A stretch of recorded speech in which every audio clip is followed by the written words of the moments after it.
Good evening, Cubs. Okay, let me do my stuff and get stuff shared. Then I'll actually tell you what I'm going to read for you tonight. Unless, of course, you actually read the caption, but hey, I never know if people are going to read or not. So,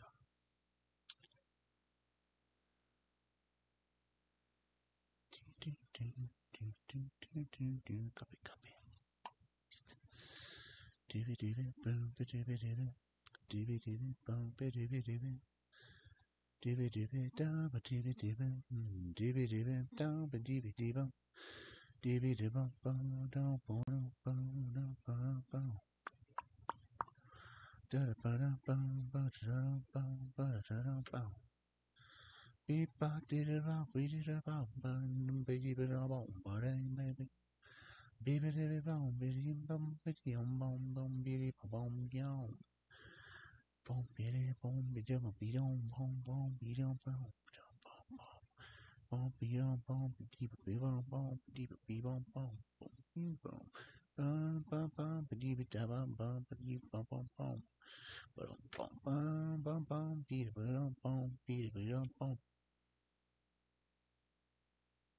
Don't ask. I don't know. I just felt like doing it. Anyway, good evening, Cubs. We are going to read another story tonight. And, yeah.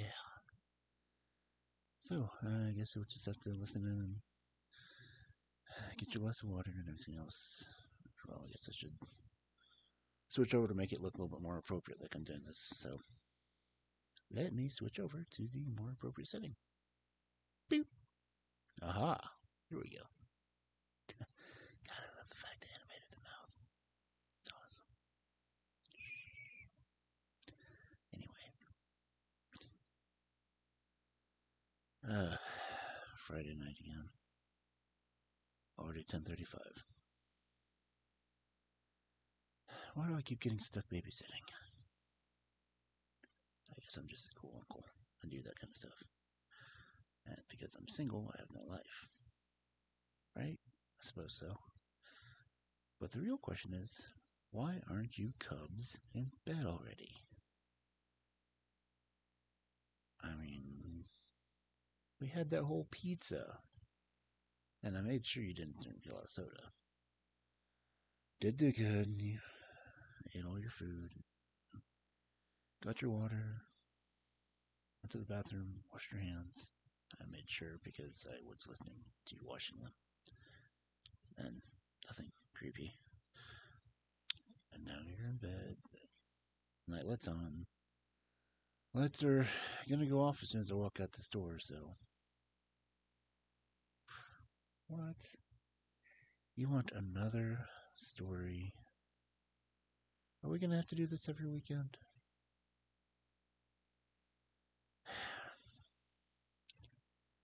Are you just trying to make sure that I stick around longer? Is that it? I mean, come on, pups. I know it's gonna be another couple of hours before your parents get home, but you guys really should be asleep by now. I mean, come on, Cubs. It's late. I know it's past your bedtime.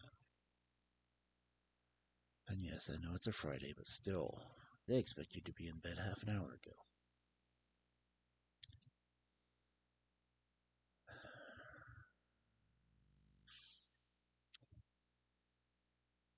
Fine, I'll read you a story.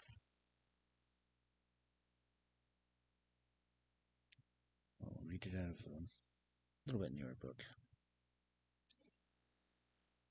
Yeah.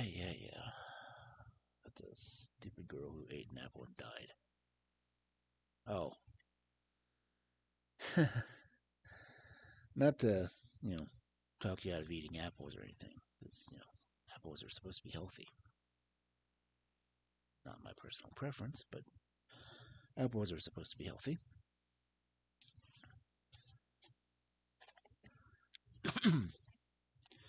But you kids gotta promise me you're gonna go to bed right after. If you don't fall asleep while I'm reading anyway. Right? promise me. You cubs, I swear you're going to be the death of me someday. Oh. And hopefully death of me before your parents, because, if they die, I'm stuck with you. No, I don't mean it like that. Oh, maybe I do. I wouldn't be able to support kids. I couldn't support a wife. That's why I'm single. Anyway, stop changing the subject, you freaking pups. Alright. In bed, tucked in. I'm going to turn off the lights and just have the light behind me so I can read. Cubs. Really.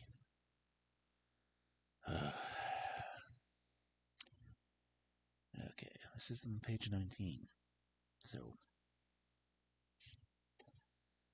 Snow White. This particular version by Samani Chinani. And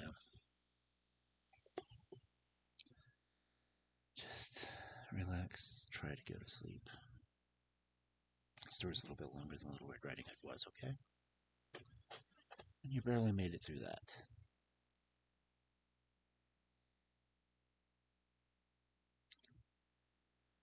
Girl marries a weak man. He says the right things at the right time. The prince who promises her happily ever after. So many only see her skin, how different she is from the fair maidens of the land. They treat her like a lump of coal, like black as the sin. Ooh, I've never read this one before. Screw it, I'm not censoring anything. Because, what are you going to do? Tell your parents that I've read you a bedtime story and you didn't like it? What are they going to do? Make me not babysit again? No, they wouldn't do that. They like having their social life. Anyway. But the prince makes her feel beautiful, something she's never felt before. When he rides her to his castle, he carries her over the threshold to a bedroom pure and white. Okay, maybe I might censor it. You kids are going to learn this stuff eventually anyway. The people are suspicious, though. So is the prince's father, his son marrying a girl like her, when there are so many other beautiful maidens to be had. But everyone keeps their resentments to themselves. It is the polite thing to do. Until the king dies. Now the prince is a king, his princess a queen, and the people don't want her to be queen. They can only hold their tongues for so long. The young king feels their venom. The queen does too. But the king takes it personally. Love is his privilege. He is not used to fighting for it, so he doesn't. Instead, he keeps his little company with the queen and strays about the kingdom with women fairer than she. Oh, that dirty bastard. This reassures the people. Reassures them that the king's a bastard. Midwinter brews, harsh and lonely. In her room, the queen sits by the window, sewing and watching white snow fall, imperious, suffocatingly, little sheets. I haven't been drinking, but I had trouble saying that. I'll try again. In her room, the queen sits by the window, sewing and watching white snow fall in imperious, suffocating little sheets. Yeah, okay. So she watch the chat window.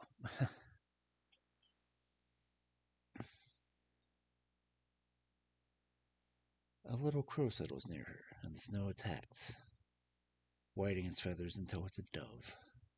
The queen shudders. Her needle pricks her fingers, spilling blood onto the bird. Ooh, kinky. Not kinky. Go away. If only I had a child, she thinks. A child that's mine to love. White as snow, red as blood, black as a crow. Yeah. Sounds like she'd be an interesting looking girl. If only I had a child, she thinks. A child that's mine to love. White as snow, red as blood, black as a crow. And she kisses the bird to seal her wish. Soon afterwards, She gives birth to a girl with crow-black skin, blood-red lips, and eyes as white as bright snow. Ooh, she had a vampire. She calls her Snow White and laughs. Oh, how she loves the child, and made exactly like she wished. Even though the king treats the girl badly, there's nothing in her that reminds him of herself. Him of himself. God, I can't read. This is why when I start a new book, I try to make it completely impromptu. So, okay, kids, I'll stop reciting. Are you done? Hush. Okay, fine, I'll continue. So too do the people in the kingdom, who look upon the girl like a curse. The queen keeps her close, warding the child like a jewel, for only in her keeping can she teach her how to feel loved. But then illness overcomes the queen. Where snow came for the crow, by winter's end she is no more. Read? A year later, the king marries anew. She has milk-white cheeks and brown tumble of hair, and eyes as sharp as a bear trap. This new queen has no love for Snow White, a stain on the family, and puts her stepdaughter to work cleaning the castle. Not that the queen wants a child for her own. A child might make the sheen of her rose. Might take the sheen off her rose. Damn, kids, why do you make me read this book? Okay, I'll continue. Basically shitting on it, kids. Instead, she bears a magic mirror on the wall in her vast, echoing chamber, and every morning she asks, do I even have to say this? Really? You're gonna make... Okay, fine. Mirror, mirror on the wall, who's the fairest one of all? The mirror always replies, you, O queen, are the fairest of all. Her eyes soften, her skin gains color, relief swells at her breast, a feeling she calls happiness, because for a moment what she wants to be true and truth are one and the same. Egotist. Snow White keeps growing, though, and so does her beauty. Even if it's stowed away in the toilets and kitchens, even beneath white coat of flour and dust. Her stepmother has forgotten about her entirely. The girl is put in her place until one day the queen asks her mirror. I'll say it again. Mirror, mirror on the wall, who's the fairest one of all? The mirror replies, my queen, you may think yourself the fairest, but Snow White is 1,000 times more fair. At first, the queen scoffs.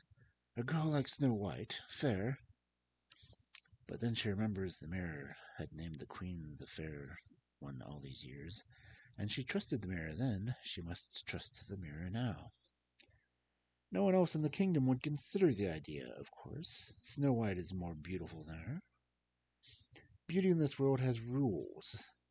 But what if Snow White breaks these rules? What if other people start to see that what the mirror does? From that moment on, she hates Snow White even more, doubling her chores, making her sleep in a closet, berating her husband if he gives the girl a second glance. But it isn't enough. The more she keeps Snow White down, the more envy and jealousy snake inside of her, as if her heart knows something she doesn't, as if she willfully denies a higher law than her own. The girl is a blind spot in her reflection. Day or night, the queen doesn't have a moment's peace.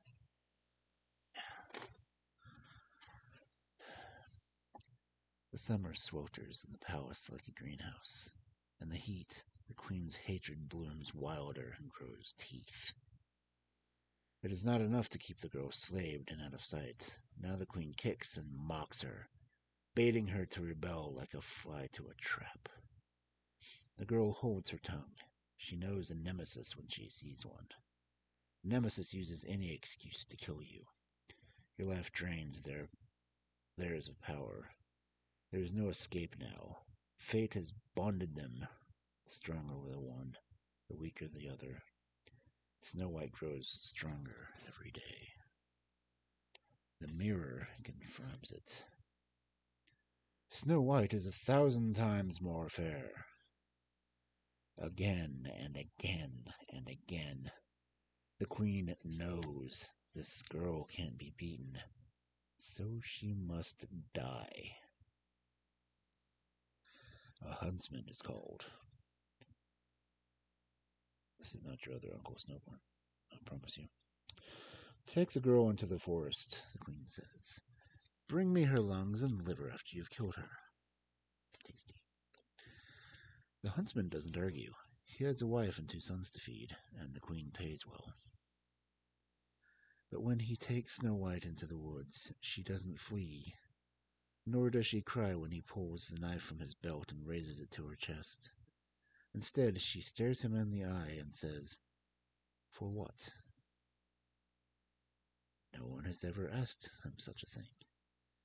Most about to die run for their lives as if they are guilty. The huntsman lowers his knife. Hurry off and never come back, he grunts. Into the tangled wood she goes, the huntsman sighs. The animals will kill her by dawn, but at least it won't be his doing. He waits until a boar comes close, and he stabs it mercilessly, extracting the lungs and liver before taking them to the queen. Boar liver. All things under the skin look the same. True, especially a boar. Considering they use, like a boar heart to replace a human heart. Oh, never mind, kids. Go back. Sleep, sleep, sleep. Go on. Try to go to sleep. Come on. The queen sniffs them. Oh, she's a bitch. Hunger licking at her heart. She orders the cook to boil the gifts in brine, and she devours them, thinking she's drunk the girl's body into her own.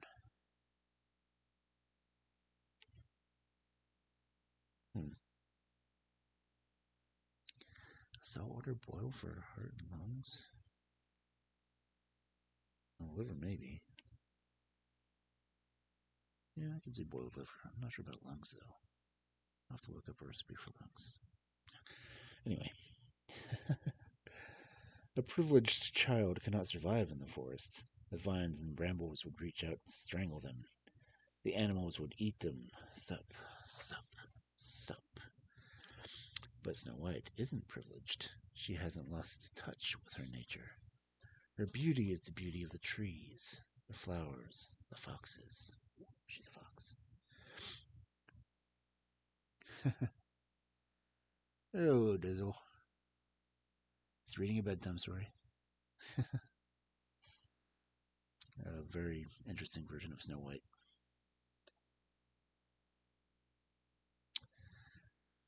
It cannot be rivaled with a powdered face and well-groomed hair.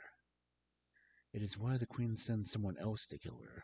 To kill the girl herself would be like glaring into the sun. But the huntsman errs in thinking the forest will devour her.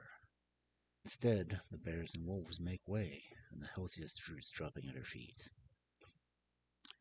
She runs and runs, a creature of the night, past the river toward the edge of the queen's kingdom. White-capped mountains, pointy and high. 1, 2, 3. Then in a spot of moonlight, a cottage appears. They're so clean and quaint on the outside. The white picket fence and white petunias, and a neatly pruned lawn. There's little threat in slipping up the path and knocking on the door, nor in pushing it open when no one comes. But inside is the surprise. A riot of earthy colors and luxurious smells and gem-crusted candles and cozy rugs and blankets. The palace was a mausoleum, but this is a home, with 7 plates at the table, small clay circles, each with its own cracks, 7 small knives and forks beside them. There are 7 cups, too, along with jugs of honey wine. Ooh, neat. In a kitchen, there was a pumpkin pie cut into 7 pieces. that. It's difficult to do. And mud-dusted greens heaped onto a pile. 7 small beds line the wall, each with a pair of slippers at its foot. She makes the greens into a salad, spritzing them with lemon and oils from the cupboard, then helps herself to a piece of pie and a full cup of wine. It is time to leave now, she thinks. To stay here is danger. But she tells herself while that she curls up on bed not of her own and falls deep into sleep, the way she once did at her mother's breast.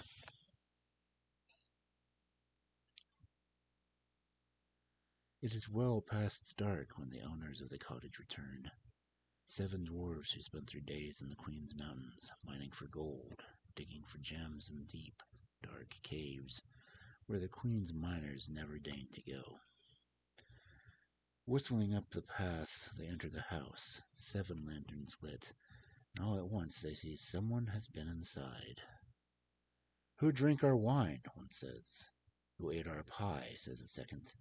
"Who made a salad?" says the third. But it was the eldest dwarf, with the longest beard and the tiredest eyes, that gets to the point. "Who's in my bed?" They all shine their lanterns upon Snow White, who is used to sleeping in the shadows, as she springs up at once. It is the first time she's seen anyone as black as she. 7 little men with onyx skin and lily-white beards, and colorful tunics capped with matching hats. In the palace, no one looked like her, which she thought didn't matter, since skin shouldn't matter. Who cares if others judged her for it? Those who saw her only saw her for her skin, themselves blind. But now she sees she was blind too. That, without her mother, she had no mirror, no reflection, no proof that was made to hold in her heart, like a black swan in a flock of white, that's told it's a mistake instead of a pearl of pearls. And this is the lie she made her silent all these years, because she thought the answer was silence. Instead of mining for words of protest, or it's trapped heavy inside her. But here, facing these strangers, she sets them all free, telling the story of a vile, vain queen who bamboozled her father and tried to kill his daughter because she was threatened by her beauty, even though Snow White never felt beautiful at all. The dwarves look at each other. "This is why we live by ourselves," the oldest dwarf grumps. Tears rise to Snow White's eyes. "I didn't mean to trouble you," she says, hurrying for the door. "Where will you go?" asks the eldest. "Beyond the mountains," the girl says. "That's where we came from," the dwarf sighs. "King out there doesn't want people like us. You won't be safe."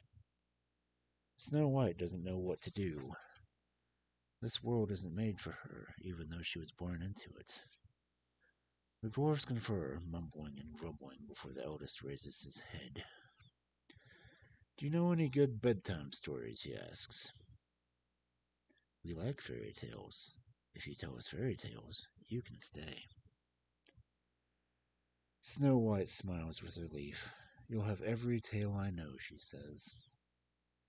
Even though she doesn't know any fairy tales, not any good ones, all the stories she heard at the castle about beasts and beauties don't make the slightest bit of sense. But she's too smart to admit it, or to say that there are no fairy tales for people like them. Instead, she thinks, now it's time to make some. The 8th bed is made. The next morning, the dwarves go back to the mines, but not before the eldest issues Snow White a warning. "Beware your stepmother. If she is, you say, her heart is black. Black hearts don't sleep quietly in white castles. Unless they're drunk. Sooner or later, she will come for you."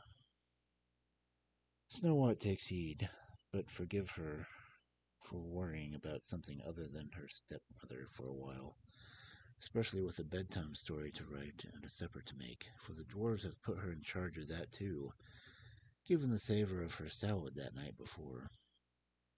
But she isn't aggrieved by either task.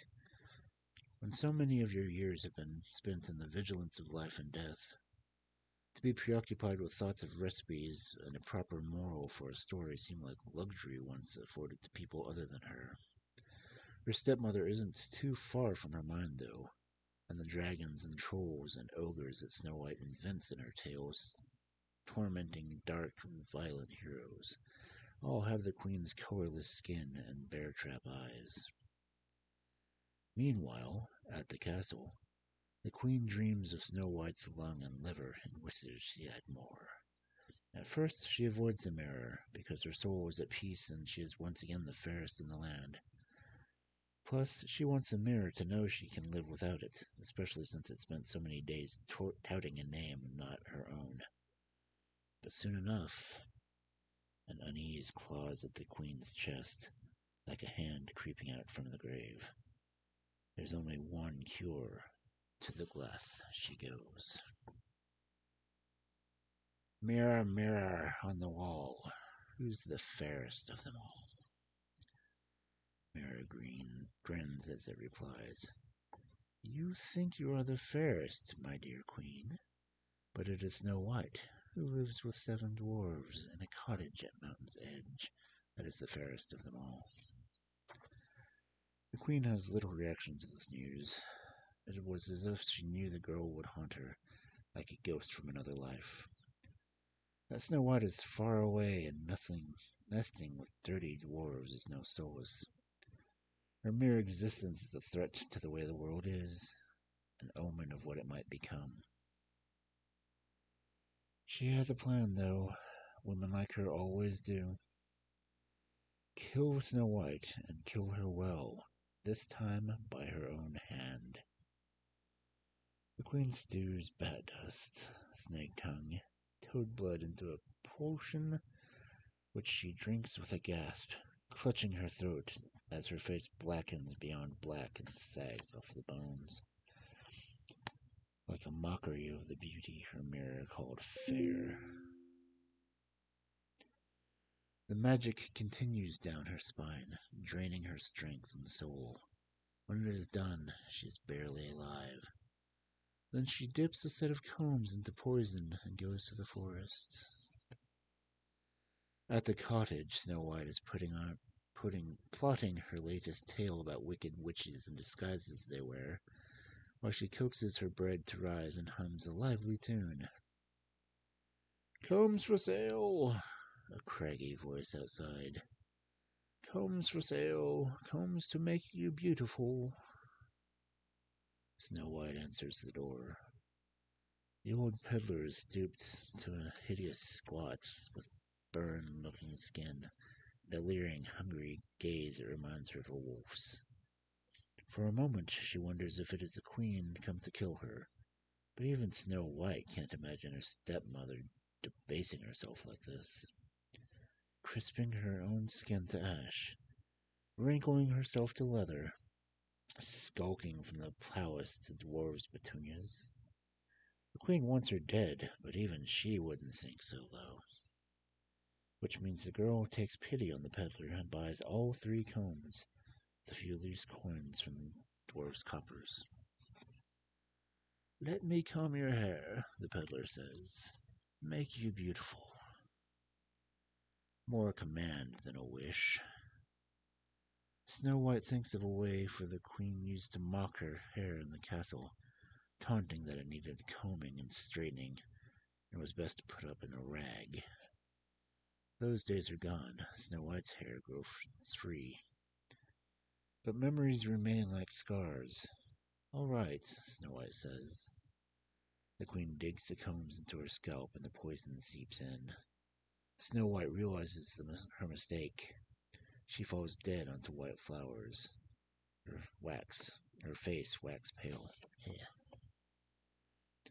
Best she's ever looked, thinks the queen, hobbling away. Soon after, the 7 dwarves return home, only to find Snow White crumpled on the doorstep. Luckily, the eldest spots the footprints away from the girl's body and smells a bitter haze of black magic. It doesn't take him long to find the poisoned comb and yank it out, using a pond leech to suck the venom. Her cheeks color, her breathing sputters back, and the eyes flicking open, she starts to tell the story of an old, sweet peddler who wanted to make her beautiful, only to turn wicked at a moment's turn. But then she sees the dwarf's face and knows foolish she's been. At the palace, the queen spends the night brewing antidotes to restore her beauty, but still frets that she's been left darker than before. The mirror has something to say, though, this time unasked. Fair as fair can be, and still not enough, dear queen, for Snow White is alive, and the fairest ever seen. The queen's heart electrifies. Alive? Still? What a monster! Respect for the girl builds in her heart. Beauty who fights like a beast. But if the girl thinks she's winning, she's well wrong. She'll just be killed again and again until her spirit is broken. This is a thrill in the queen's heart, that she gets to plot the girl's murder a third time.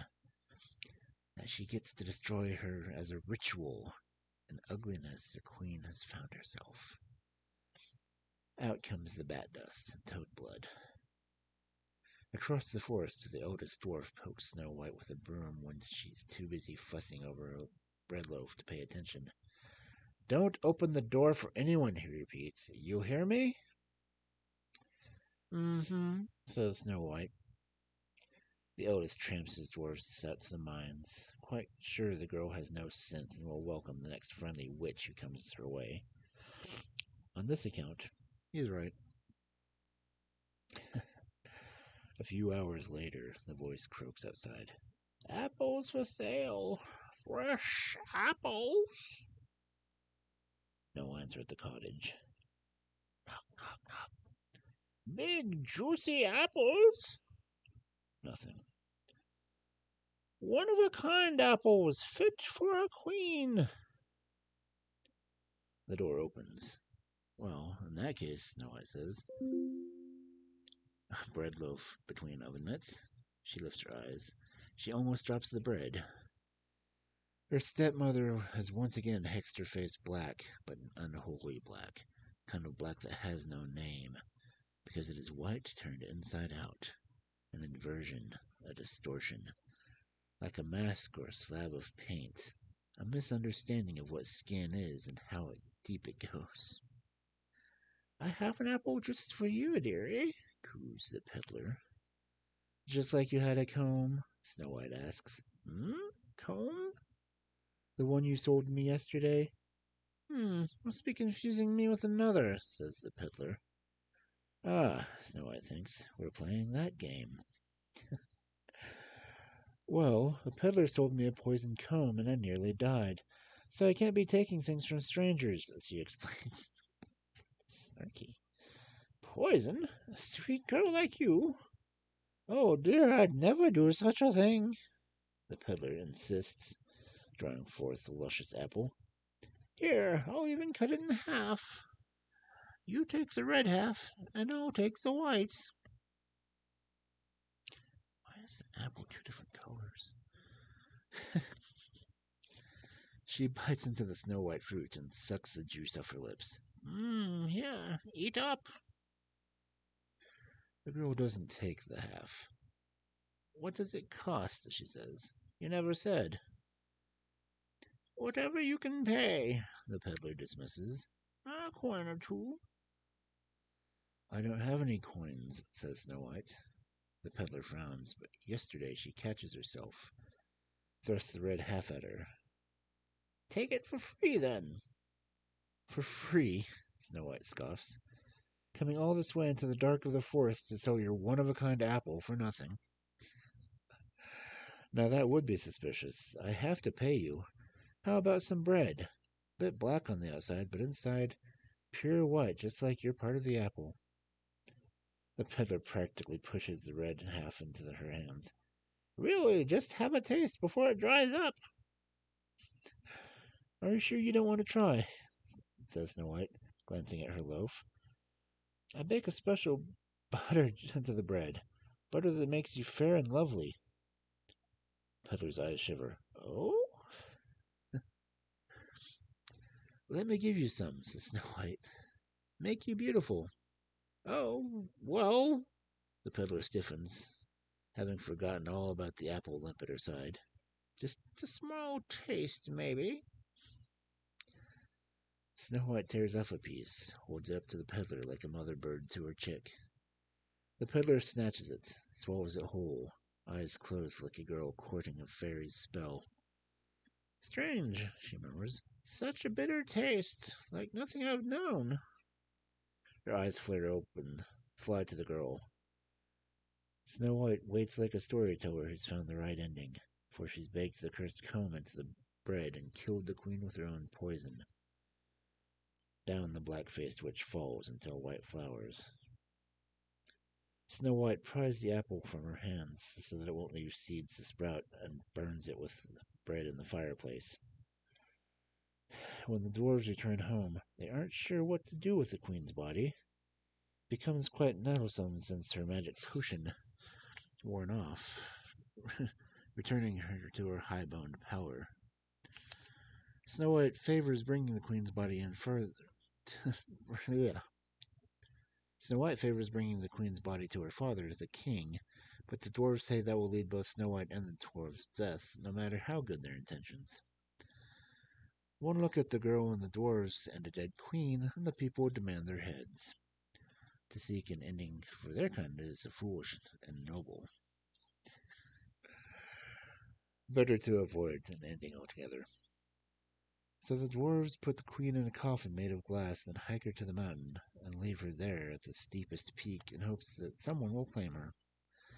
Each day, on their way to the mines, they give her a passing glance, doffing hats and bowing heads, because it's the respectful thing to do in the presence of a dead body.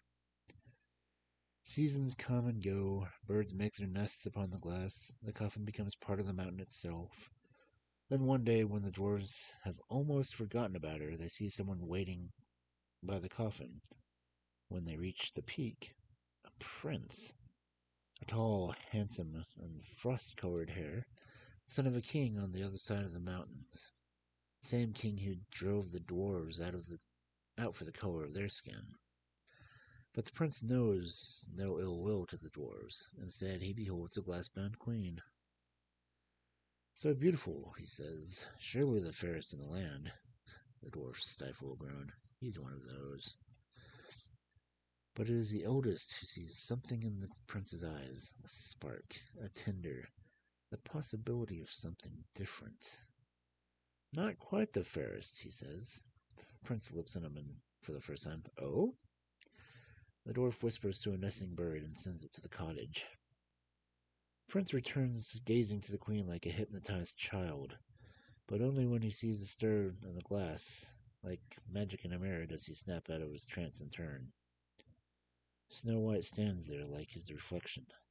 The prince is so undone he falls back onto the queen's box, knocking it off the mountain.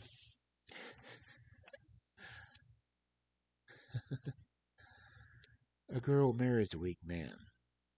He says the right things at the right time, a prince who promises her happiness ever after. So many see only her skin, how different she is from the fair maidens of this land. They treat her like a lump of coal, like black as a sin. But this prince makes her feel beautiful, something she's never felt before. When he rides her to his castle, he carries her over the threshold, to a bedroom pure and white. The people are suspicious, though. So is the prince's father. The son marrying a girl like her, when there are so many other girls to be had. But everyone keeps the resentments to themselves. It is the polite thing to do. Until the king dies.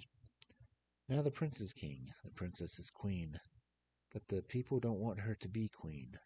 They only hold their tongues for so long. The young king feels their venom. The queen does too. But the king takes it personally. Love is his privilege.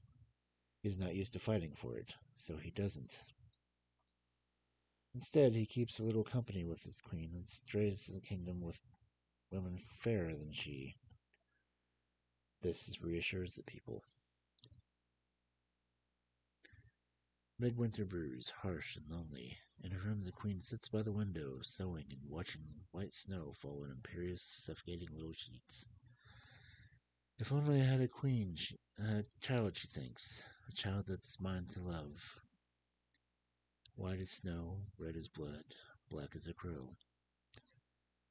Soon afterward, she gives birth to a girl with crow-black skin, blood-red lips, and eyes with whites as bright as snow.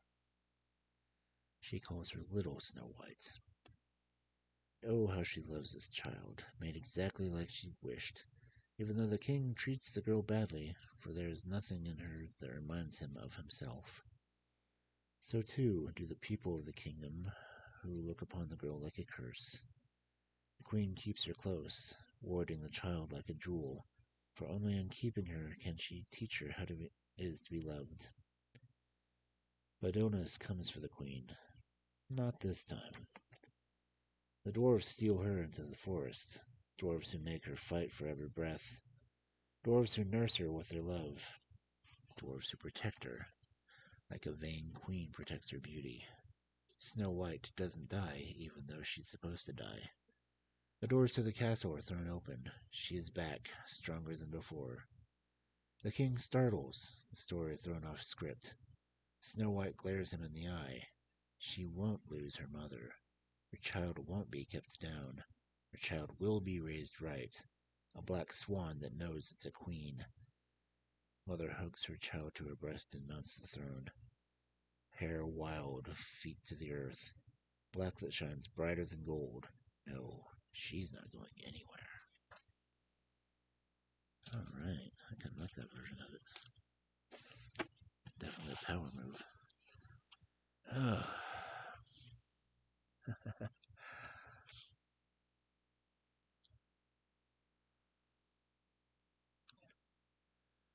Well, Cubs, what did you think of that version of the story? I do like finding these contemporary stories. Honestly, that one's awesome.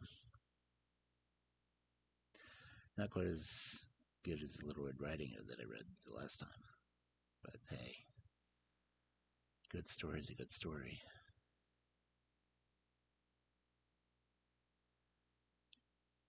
Again, this is from the book Beasts and Beauty, Dangerous Tales.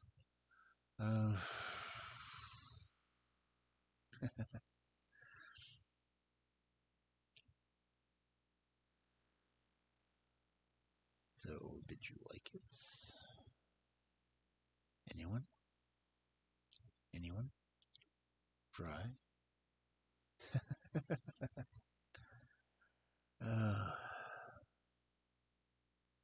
I do like reading these stories. I like the fact that I even have them in my library.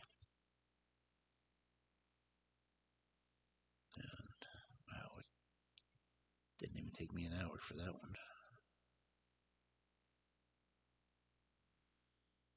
Not sure what to do next.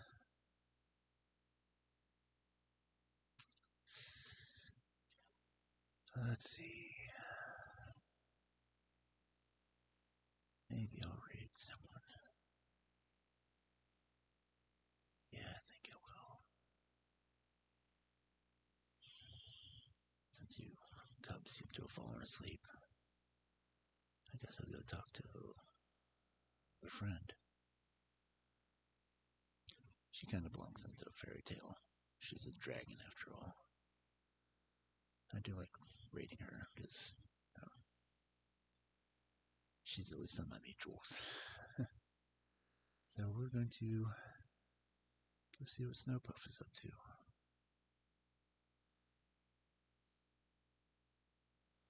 Oh, I know what she's up to. She's playing games. She's playing Valorant.